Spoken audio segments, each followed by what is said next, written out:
Continuando con el avance de materia, ingresamos al proceso extraordinario. El concepto que debemos manejar de este trámite es el siguiente. Es aquel proceso de conocimiento cuya pretensión jurídica planteada en la demanda, las defensas interpuestas por la parte demandada, entre ellas las excepciones, van a ser debatidas y resueltas en una audiencia, en la única audiencia, sin aceptar la demanda reconvencional. En consecuencia, en este tipo de causas no existe la reconvención que puede plantearse en el proceso ordinario. Dentro del carácter de este tipo de trámites, debemos señalar de que está concentrada en una audiencia. Pueden solicitarse medidas preparatorias, medidas cautelares en este tipo de trámites, desde luego que sí.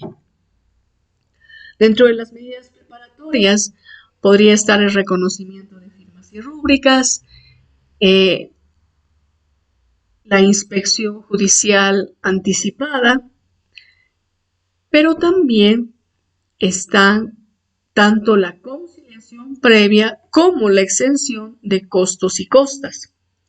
Y dentro de las medidas cautelares se podrá solicitar el embargo, la anotación preventiva, la prohibición de contratar, la inhibición de bienes. ¿Qué tipo de causas se tramitan vía proceso extraordinario? Bueno, tenemos los interdictos de conservar y de recuperar la posesión, obra nueva perjudicial, el daño temido y el desalojo de vivienda. Desalojo de vivienda, porque también tenemos el desalojo en régimen de libre contratación, que están los centros comerciales, restaurantes.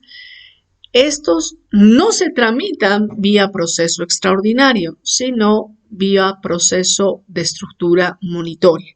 Es por ello que hago hincapié en que cuando se trata del desalojo de vivienda, debe tramitarse a través del proceso extraordinario.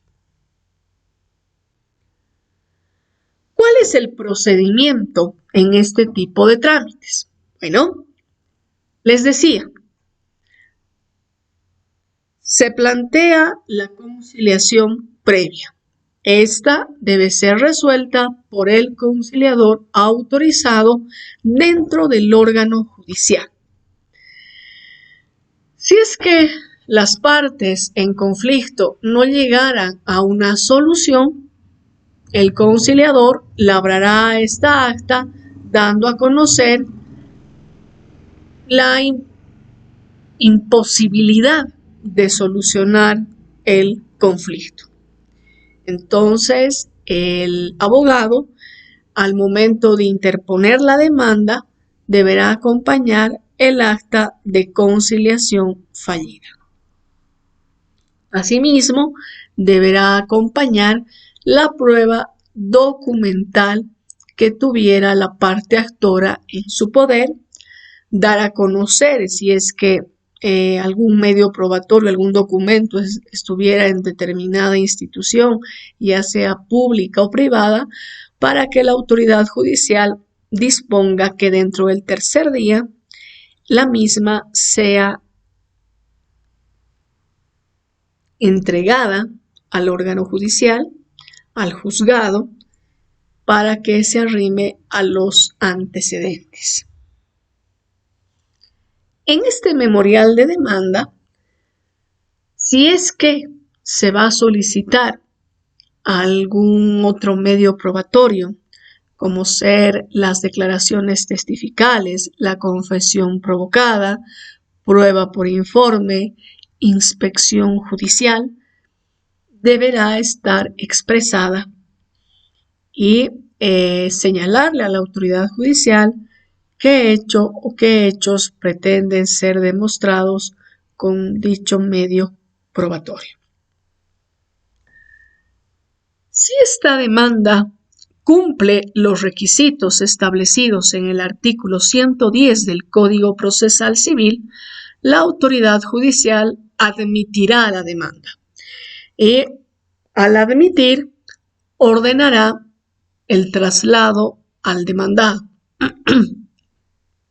mediante la citación, notificación y emplazamiento. En estos casos, la autoridad judicial puede considerar a la demanda como defectuosa, puesto que se habría incumplido alguno de los incisos del artículo 110. En consecuencia, le dará 3 días a partir de la notificación para que el demandante pueda subsanar estas observaciones.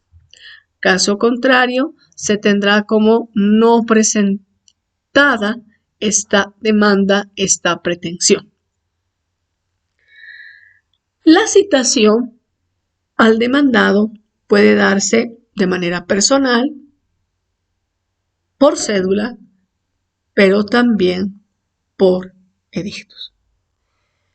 Si se trata de edictos, se deberá acompañar o presentar ante el juzgado las 2 publicaciones realizadas en un medio de prensa de circulación nacional, o en su caso hacer conocer que se ha realizado esta citación por edictos a través de la plataforma del Tribunal Departamental de Justicia. Citado el demandado, deberá contestar en un plazo de 30 días. ¿Cuáles son las formas que puede contestar el demandado? Bueno, puede ser allanándose, negando tanto los hechos como el derecho, teniendo una actitud de mera expectativa o, en su caso, plantear excepciones. Si fuera esta última forma de contestación, planteando excepciones, pues las mismas deberán ser corridas en traslado a la parte demandante, para que la misma responda en un lapso de 15 días. Reitero, en este tipo de trámites no existe la demanda reconvencional. Cumplido el plazo de estos 30 días en que conteste el demandado, o de estos 15 días que conteste el demandante respecto a las excepciones planteadas, la autoridad judicial emite un auto. En este va a señalar el objeto del proceso, el objeto de la prueba y si existiría algún medio probatorio ofrecido por la parte que fuera pertinente y considerado por la autoridad judicial en la determinación, el ordenamiento y el diligenciamiento de esta prueba, pues deberá señalar día y hora de audiencia para que se recepcione fuera de la sede judicial, es decir, fuera del juzgado. Estamos pues refiriéndonos a la inspección judicial, podría ser el peritaje, la prueba por informe. Entonces, fíjense que el juez dicta el auto donde va a señalar los medios probatorios que se deban diligenciar, que se deban producir, pero debe indicar la fecha, al menos si se trata de la inspección judicial, que deberá llevarse adelante antes del señalamiento de la audiencia en sede judicial, es decir, en el juzgado. No nos olvidemos, el código nos señala de que en este tipo de trámites existe la única audiencia en sede judicial. En consecuencia, si se va a diligenciar prueba fuera de estrados judiciales, la autoridad judicial, es decir, el juez, señala día y hora para que se lleve adelante la inspección. Señala la pertinencia del peritaje, entonces va a designar a un perito para que éste en el plazo de 3 días acepte la designación, preste el juramento ante el secretario del juzgado. Ahora, ¿qué pasa si en estos 3 días siguientes no se apersona el perito habiendo sido legalmente notificado? La autoridad judicial, a solicitud de parte, deberá designar a un nuevo perito. Es por ello que la norma establece que el señalamiento de día y hora de esta única audiencia deberá hacerse dentro de los 5 días siguientes a haberse contestado la demanda, haberse contestado las excepciones, para dar el lapso de tiempo, ¿no? Y les decía, no se lleva a cabo la audiencia dentro de estos 5 días siguientes. Imagínense si en el tercer día el perito no se apersona, en consecuencia se deberá designar un nuevo perito, y esto ¿cuánto tiempo más nos llevará? 3, 4, 10 días. Consecuencia, la autoridad judicial va a señalar esta única audiencia en un plazo de 1 mes, 15 días, pero considerando la prueba que deba practicarse, llevarse adelante fuera de la sede judicial.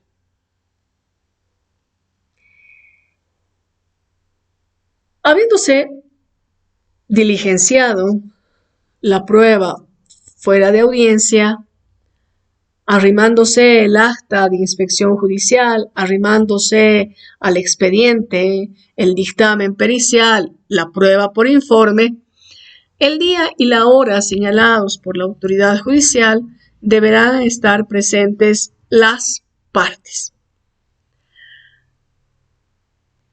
Si alguna de ellas actuaría a través de su representante, deberá estar plenamente justificado. Y esto porque en esta única audiencia el juez va a invitar o va a llamar a conciliación a las partes. En consecuencia, el apoderado deberá tener la facultad de disposición del derecho de su mandante. En esta audiencia se va a proceder a la ratificación tanto de la demanda como de la contestación. Si es que existirían hechos nuevos, pues deberán hacerse conocer los mismos, inclusive prueba que demuestre estos hechos nuevos. Podrán aclararse aspectos oscuros, realizar aclaraciones tanto a la autoridad judicial, es decir, a solicitud del juez, como a solicitud de la parte contraria.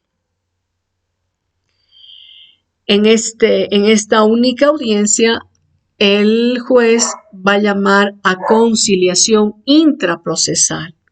Va a intentar solucionar el conflicto para que no continúe el trámite, ¿no? Y esto, les decía, se hace a través de un auto definitivo.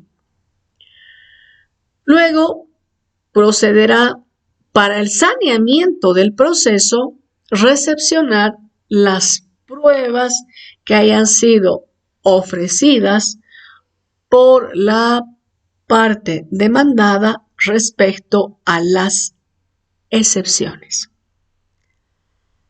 Producida toda esta prueba, se va a pasar a la producción de la prueba respecto al objeto del proceso, al objeto del litigio que pueda ser considerada o que pueda llevarse dentro del juzgado, es decir, en sede judicial. Aquí se recepcionarán las pruebas testificales, la confesión provocada, para que la autoridad judicial emita sentencia. Debe dictar sentencia al concluir la audiencia, ¿ya?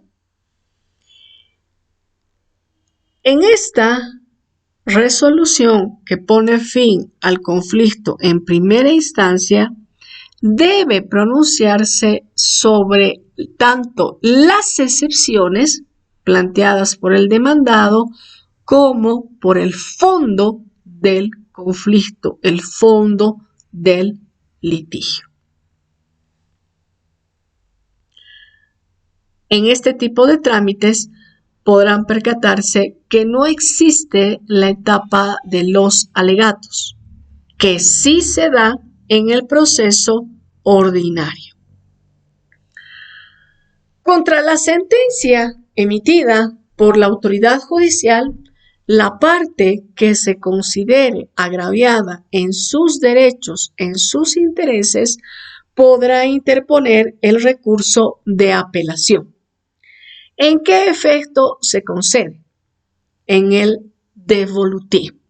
Esto implica que se podrá solicitar la ejecución de la sentencia, porque no se suspende la competencia del juez de primera instancia.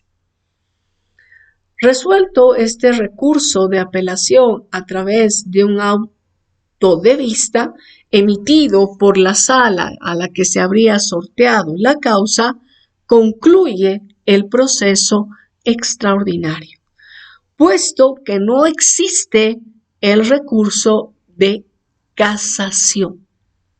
No se plantea el recurso de casación en los procesos extraordinarios.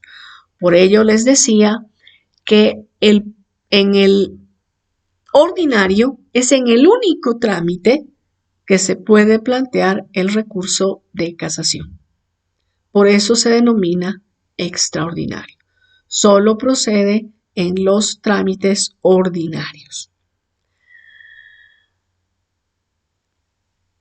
El auto de vista que resuelve precisamente esta apelación adquiere la calidad de cosa juzgada formal.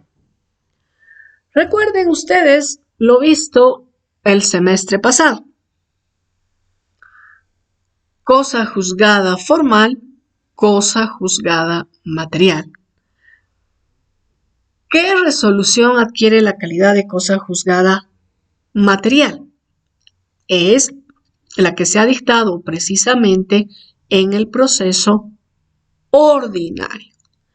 En cambio, en estos trámites extraordinarios adquiere la calidad de cosa juzgada formal, ya que esta decisión tomada por la autoridad judicial puede ser modificada. ¿Cómo?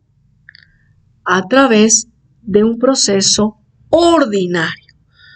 Cuando los derechos, los intereses de la parte demandada, o en su caso de la parte demandante, hayan sido afectados. básicamente se procede el proceso ordinario, cuando se ha vulnerado el derecho a la defensa en juicio.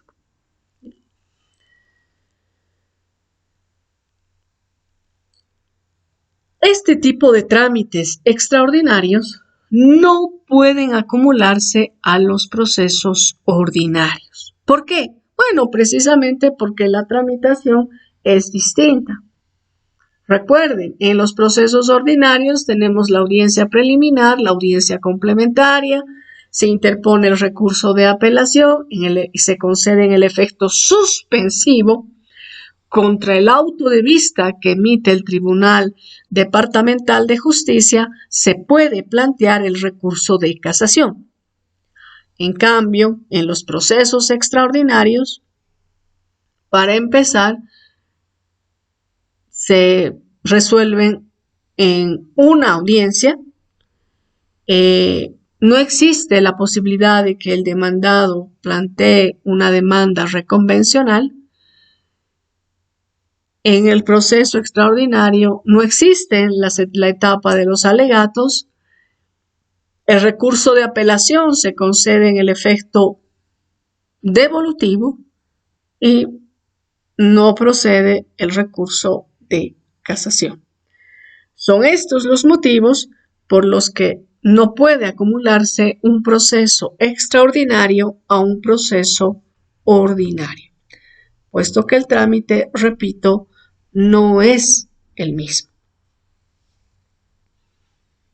Como les decía, este trámite concluye con el auto de vista emitido precisamente por el Tribunal Departamental de Justicia en una de sus salas civiles.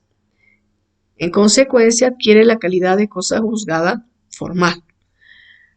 Podemos irnos, o la parte demandante puede solicitar la ejecución de sentencia, puede hacer.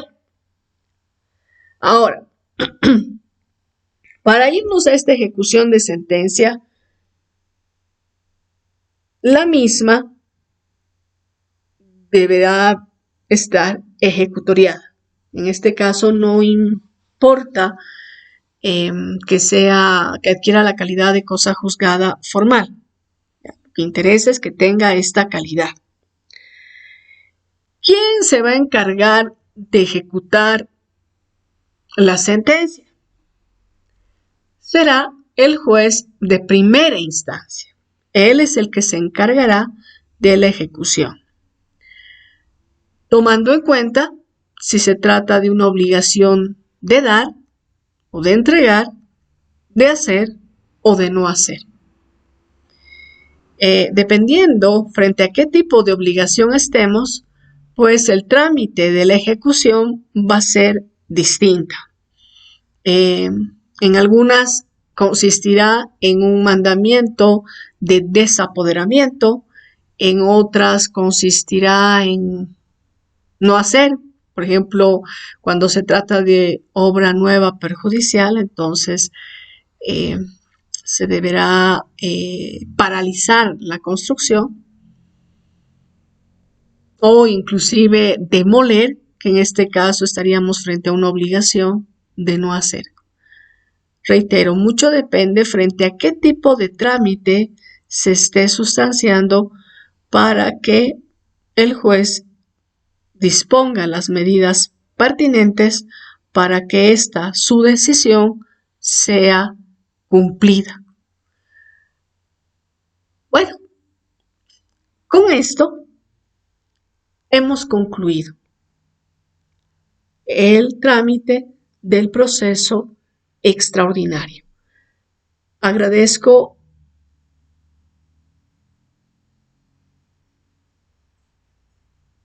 que